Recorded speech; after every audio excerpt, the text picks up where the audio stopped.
ఇవాళ మన స్టూడియోలో ప్రముఖ ఆధ్యాత్మికవేత్త ఆస్ట్రోన్యూమరాలజిస్ట్ శ్రీమతి జయప్రద గారు ఉన్నారు. మేడంతో మాట్లాడదాం. మేడం నమస్తే మేడం. నమస్తే అమ్మా. శ్రీమాత్రే నమః. మేడం మార్చి 29 నుంచి శనిగ్రహం కుంభరాశి నుంచి మీన రాశిలోకి సంచారం జరుగుతుంది. మరి దీని యొక్క ఇంపాక్ట్ అనేది మిథున రాశి వారి మీద ఎలా ఉండబోతుంది మేడం? సో మిథున రాశి వాళ్ళకి ఎలా ఉంటుంది అంటే ఇప్పుడు దాకా ఒక లెక్క తర్వాత ఒక లెక్క అని ఉంటుంది కదా, అలాంటి పరిస్థితులు ఏర్పడుతున్నాయి.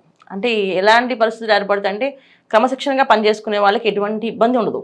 ఇప్పుడు శని భగవాన్ మారినా, శని భగవాన్ వచ్చినా ఉన్నా క్రమశిక్షణతో ఎవరైతే పొద్దున లేచి మన పని మనం చేసుకుంటూ వెళ్ళామా అంటే ఏంటి, ఒక దేవుడి నమస్కారము, కాస్త ఇంట్లో బాధ్యతగా ఉండడము, ఇంటిని రెస్పాన్సిబుల్గా తీసుకోవడం, వైఫ్ అండ్ హస్బెండ్ కలిసి ఉండడం, పిల్లల్ని జాగ్రత్తగా చూసుకోవడము, పేరెంట్స్కి రెస్పెక్ట్ ఇవ్వడము, తర్వాత అన్నదమ్ములతోటి, తర్వాత స్నేహితులతో, బంధువులతో ఉన్నంతలో ప్రేమగా మాట్లాడడము, ఉన్నంతలో టైం పెట్టడము చేసిన వాళ్ళకి ఎటువంటి నష్టము, ఎటువంటి ఇబ్బంది ఉండదు.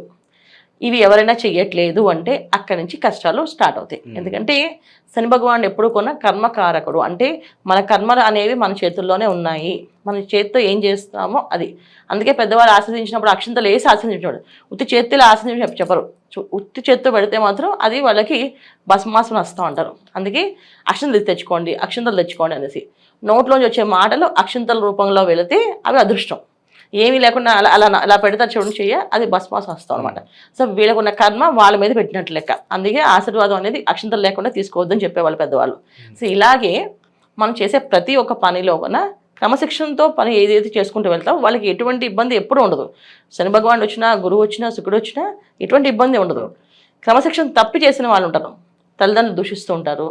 తర్వాత వైఫ్ అండ్ హస్బెండ్ మధ్యలో ఎప్పుడు కొట్లాట్లు, వైఫ్ని డామినేషన్ చేయడం, లేదా హస్బెండ్ని డామినేషన్ చేయడము, అంటే ఆడవాళ్ళు మగవాళ్ళని విపరీతంగా మాట్లాడడం, లేదా మగవాళ్ళు ఆడవాళ్ళని విపరీతంగా మాట్లాడము, లేదా ఎవరో ఒకరిని హేళన చేయడము, పొద్దున్నేసి పక్క వాళ్ళని కామెంట్ చేస్తూ ఉండడము, ఇలా చేసే వాళ్ళందరికీ కదా కాస్త చెక్ పడుతుంది. ఎందుకంటే ఏదైతే మాట అంటామో ఇప్పుడు మనం హేళన చేసాం అనుకోండి, రేపు మన హేళన చేసే వాళ్ళు వస్తారు. అది మిథున రాశి వాళ్ళకి జరిగే విషయాలు. సో మనం ఎవరినైనా ఏడిపిస్తున్నాం అంటే రేపు మన ఏడిపించే వాళ్ళు వస్తారు. ఇది కర్మకారకుడు శని భగవానుడు రావడం వల్ల జరిగే పరిణామాలు. ఇప్పుడు దాకా పూజా పునస్కారం చేయరు, ఒక భక్తి లేదు, ఒక పెద్దవాళ్ళని నమస్కారం లేదు, ఏం లేదు, ఆయన వాళ్ళు బాగున్నారంటే అలాగే ఏం ఉండదు. ఖచ్చితంగా ఆయన వచ్చిన తర్వాత ఆ మార్పు అనేది జరుగుతుంది, దెబ్బ బాగా పడుతుంది. సో ఎందుకంటే శని భగవానికి మిథున రాశికి, మీన రాశి నుంచి మిథున రాశి చూసుకుంటే 4వ స్థానం. సో 4వ స్థానం అనేది ఎప్పుడు ఏంటంటే కుటుంబంలో వచ్చే ఇబ్బందులు కానీ, తల్లితో వచ్చే ఇబ్బందులు కానీ, తల్లిదండ్రుల వల్ల వచ్చే నష్టాలు కానీ ఉంటాయి. అంటే తల్లిదండ్రుల వల్ల వచ్చే నష్టం కాదు, తల్లిదండ్రులు సరిగ్గా చూడకపోవడం వల్ల వచ్చే నష్టం. తల్లిదండ్రులకి దూరంగా ఉన్న వీళ్ళకి కష్టాలు మొదలవుతాయి. సో తల్లిదండ్రుల దగ్గరికి వెళ్ళడము, వారానికి ఒకసారైనా వెళ్ళి మాట్లాడటము, వాళ్ళ మంచి చెడులు చూసుకుంటూ ఉంటే బాగుంటుంది. అలాగే పిల్లలకు దూరంగా ఉన్నవాళ్ళు, సో పిల్లలు ఎలా ఉన్నారు ఏంటి పలకరిస్తూ మాట్లాడుతూ వాళ్ళు వీళ్ళకి రెస్పెక్ట్ ఇచ్చి మాట్లాడితే అనుకూలంగా ఉంటుంది. లేకపోతే అక్కడ ఇబ్బంది పెడతారు.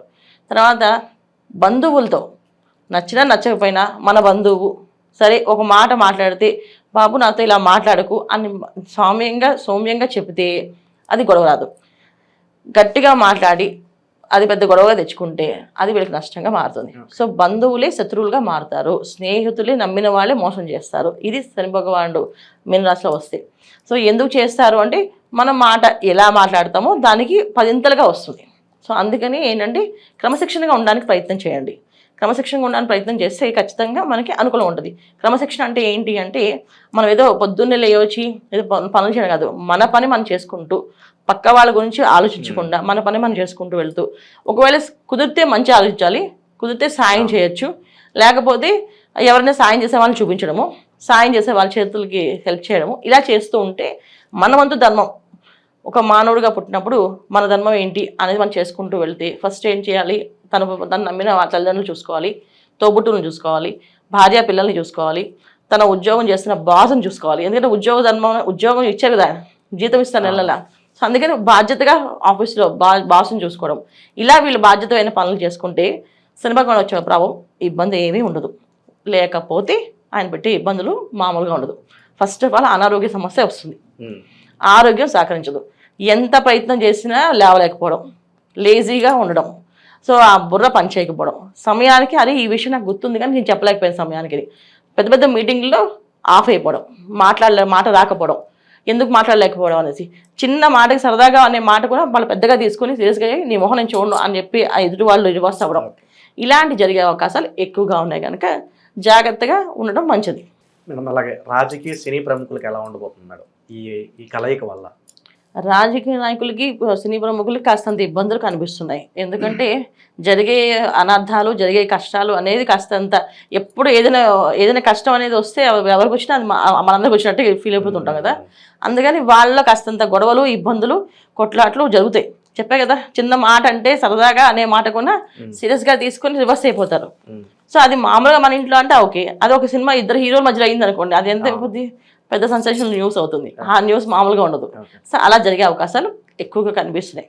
సరే మేడం, ఇంకా బెటర్ రిజల్ట్స్ పొందడానికి ఎలాంటి రెమెడీస్ ఏదైనా ఉంటే తెలియజేయండి మేడం. తప్పకుండా. మిథున రాశి వాళ్ళు ప్రతి శనివారం వెంకటేశ్వర స్వామి దేవాలయానికి వెళ్ళడం, వెంకటేశ్వర స్వామి వజ్ర కవచం చదవడము, అష్టోత్తరంతో అర్చన చేస్తారు స్వామివారికి, ఆ అర్చన చేయించుకోవడం, ప్రతి శనివారం పూట మౌనంగా ఉండడం, ఒంటి పూట భోజనం చేయడం, అంటే రాత్రికి టిఫిన్ కానీ లేకపోతే పాలు కానీ తాగేసి పడుకోవడం.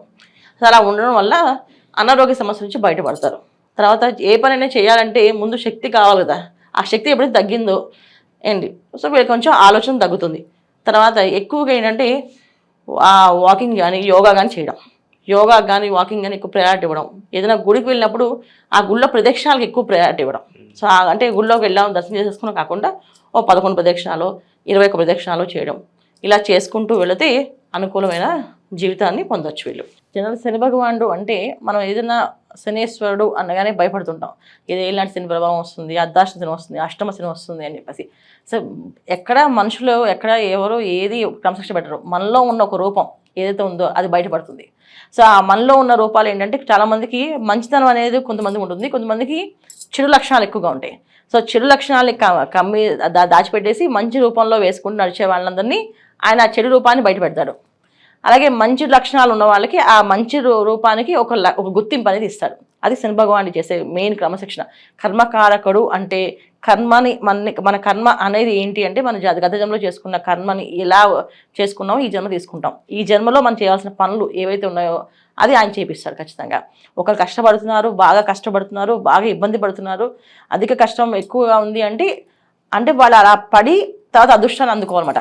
అందుకని ఆ కష్టం పడేలాగా చేస్తాడు ఆయన. అందుకే కష్టపెట్టాడు అని అనుకోకూడదు, ఆ కష్టం ఒక విలువ తెలిస్తేనే మనకు ఆ సుఖం విలువ తెలుస్తుంది. సో ఒకసారి కష్టపడ్డాము అంటే ఈ కష్టానికి సుఖం అనేది వస్తుంది అని అర్థం. అందుకని ఆ విలువ తెలియడానికి ఆయన చేస్తుంది. అందుకే శని భగవానుడు రావడం అంటే ఒక విధంగా ఒక బాధ్యతగా తీసుకొని మనం మారడానికి ఒక అవకాశము, మనం మారుదాము అనుకుంటే చాలా బ్రహ్మాండమైన ఫలితాలు కనిపిస్తాయి.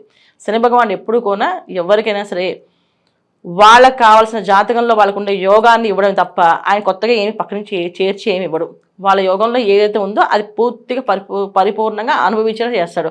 మన జాతకంలో మనం కష్టపడే అవకాశం ఉంది, రాసి ఉంది అంటే కష్టపడతాం. లేదు మన జాతకంలో అదృశ్య యోగం ఉంది అంటే ఖచ్చితంగా అదృశ్య యోగాన్ని అందుకుంటాం. ఈ అదృశ్య యోగానికి ఈ తర్వాత ఈ కష్టపడడానికి కారకుడు ఎవరంటే శని భగవానుడు కర్మకారకుడు.